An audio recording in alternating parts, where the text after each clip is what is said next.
Welcome to the federal Andhra Pradesh. Andhra Pradesh రాష్ట్రాన్ని digital యుగంలోకి తీసుకుపోతామని చెప్పేసి ముఖ్యమంత్రి చంద్రబాబు నాయుడు గారు ఇప్పటికే పలుసార్లు చెప్పారు. అట్లాగనే మున్సిపల్ మంత్రి నారాయణ గారు కూడా ఇప్పటికే అన్ని కార్యాలయాల్లోనూ డిజిటలైజేషన్ పూర్తయిపోయింది, ప్రతిదీ డిజిటల్ ద్వారానే జరుగుతుంది, ఓ చిన్న అర్జీ ఇవ్వాలన్నా మీరు స్వయంగా ఆఫీస్కి వచ్చి ఇవ్వాల్సిన అవసరం లేదు, దీనికి వాట్సాప్ గవర్నెన్స్ను మేము ప్రారంభించాం, జస్ట్ దాంట్లో ఒక అర్జీ పెట్టేసేస్తే మీరు తీసుకొని దానికి పరిష్కారం కూడా చూసేసేసి కావాల్సిన సర్టిఫికెట్లు ఏవి కావాలన్నా కూడా మీరు మళ్ళీ మీకు డిజిటల్ సిగ్నేచర్తో వచ్చేస్తుంది, మీరు తీసుకోవచ్చు ఆ సర్టిఫికెట్లు నేరుగా అని చెప్పేసి చెప్తున్నారు. ఇది ఈ డిజిటలైజేషన్ కొంతవరకు ప్రారంభమైంది, అయితే పూర్తి స్థాయిలో ఇంకా అవ్వలేదు. అది మేము పూర్తి స్థాయిలో అయ్యింది, కొన్ని వందల పథకాల పేర్లు చెప్పి వీటన్నింటిలో మేము అందిస్తున్నామని చెప్పేసి అంటున్నారు, కానీ అది సాధ్యం కాలేదు. ఇంకా అది నత్తనడకన అడుగులు వేస్తూనే ఉంది. అయితే ఇప్పుడు మున్సిపాలిటీలలో మొత్తం 147 మున్సిపాలిటీలలో ప్రభుత్వం ఇంటి డిజిటలైజేషన్ కార్యక్రమాన్ని చేపట్టింది. ప్రతి ఇంటికి ఒక క్యూఆర్ కోడ్ను క్రియేట్ చేస్తుంది. ఈ క్యూఆర్ కోడ్కు సంబంధించినటువంటి ఒక స్లిప్పును ఇంటికి అంటించేస్తారు. ఇక ప్రధానమైన ఉద్దేశం ఏంటో తెలుసా? పన్నులు రాబట్టుకోవడం.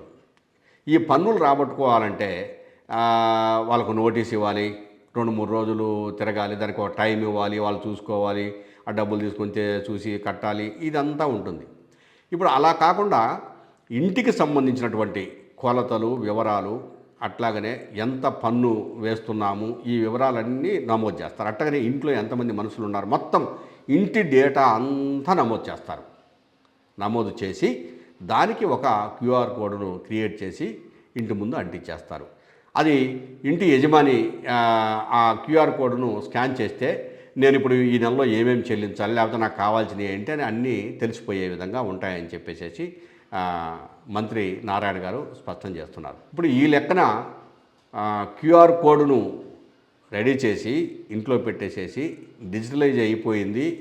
మీరు ఇంటికి సంబంధించి మీరు ఒక్క ఆస్తి పన్నే కాదు, మిగిలిన పన్నులు కూడా కొన్ని కట్టాల్సి ఉంటాయి, ఆ పన్నులు కూడా మీరు చెల్లించడానికి ఇది మంచి ఉపయోగపడుతుంది అని చెప్పేసి చెప్తున్నారు. ఇది 3 దశల్లో అమలు చేయాలని చెప్పేసి అనుకుంటున్నారు రాష్ట్ర ప్రభుత్వం. అంటే అనుకుంటే జరుగుతుంది, ఇప్పుడు జరుగుతుంది.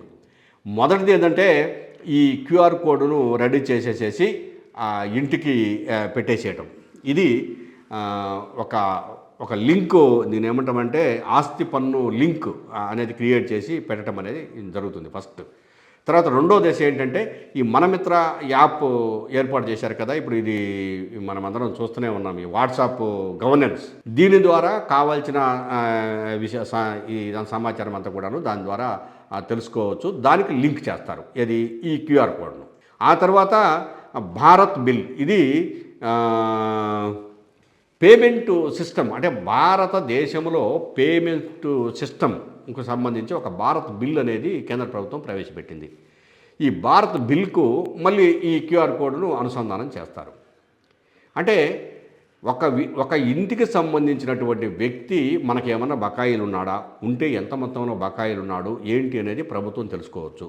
అట్లాగనే ఆ క్యూఆర్ కోడ్ను అతను స్కాన్ చేసుకొని చూసి ఇంటి ఓనర్ కూడా నేను ప్రభుత్వానికి ఏమన్నా బకాయిలు ఉన్నానా అని చూసుకోవచ్చు. ఆ బకాయిలు అన్ని రకాలు, అంటే ఒకటే కాదు, నీటి పన్ను, ఆస్తి పన్ను, ఇది బిల్డింగ్ పన్ను, రకరకాల పన్నులు ఉంటాయి, భవనము సంబంధించిన పన్ను, ఇవన్నీ ఉంటాయి. ప్రతిదీ వాళ్ళు వేసిన దాని ప్రకారం అన్ని డిస్ప్లే అవుతుంటాయి దాంట్లో. దాన్ని చూసుకొని పే చేయాలి, వాళ్ళకు ప్రతి సంవత్సరము పే చేయాలి. ఈ పేమెంటు సిస్టమును ఒక పద్ధతి ప్రకారము ఇబ్బందులు లేకుండా తీసుకోవటానికి రాష్ట్ర ప్రభుత్వం ప్రవేశపెట్టినటువంటిదే ఈ డిజిటల్ విధానము అనేది మనకు ఈ మున్సిపాలిటీలలో జరుగుతున్న దీని మీద చూసినప్పుడు స్పష్టమవుతుంది. కానీ టెక్నాలజీ అంటే ప్రభుత్వం డబ్బులు వసూలు చేసుకోవడమే కాదు, మనకు కావాల్సిన సౌకర్యాలు అందజేయడంలో కూడా చాలా ముందుండాలి. ఇప్పుడు మనమిత్ర యాప్ ఉంది, ఈ యాప్లో చాలా వరకు కొంతమంది అప్లై చేస్తుంటే అది టెక్నికల్ సమస్యనో ఏదోనో మొత్తం మీద కావాల్సినవి అందడం లేదు.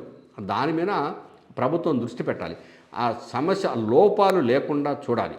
డిజిటలైజేషన్ మంచిదే, అందుకు మున్సిపాలిటీలలో నిజంగా అంటే ప్రతి వ్యక్తిని ఎక్కడ ఏ ఇంటి నెంబర్లో ఎంత బకాయి ఉందో తెలుసుకోవటం, వాళ్ళకి రిమైండర్స్ అందులోనే వాళ్ళకు సంబంధించిన ఆ లింకులోనే పంపించడం, వాళ్ళు చూసుకునే విధంగా చేయటము, ఇది ఒక మంచి పరిణామమే. మున్సిపాలిటీలలో దాదాపు అందరూ అక్షరాస్యులు కానీ ఎక్కువ మంది ఉంటారు కాబట్టి తెలుసుకుంటారు. అక్షరాస్యులు కాని వాళ్ళు పక్క ఇంటి వాళ్ళని ఎవరినో కొన్ని అడిగి కనుక్కుంటారు. మొత్తం మీద ఏమైనా మున్సిపాలిటీలలో ప్రతి ఇంటికి ఒక క్యూఆర్ కోడ్ వస్తుంది. ఈ క్యూఆర్ కోడ్ భవిష్యత్తులో వీళ్ళ స్థితిగతులన్నింటినూ చెప్తుంది. ఇది ఒక డిజిటల్ విప్లవము, ఇది అమరావతి కేంద్రంగా నడుస్తుందని చెప్పేసి రాష్ట్ర ప్రభుత్వం గురువారం రోజు ప్రకటించింది.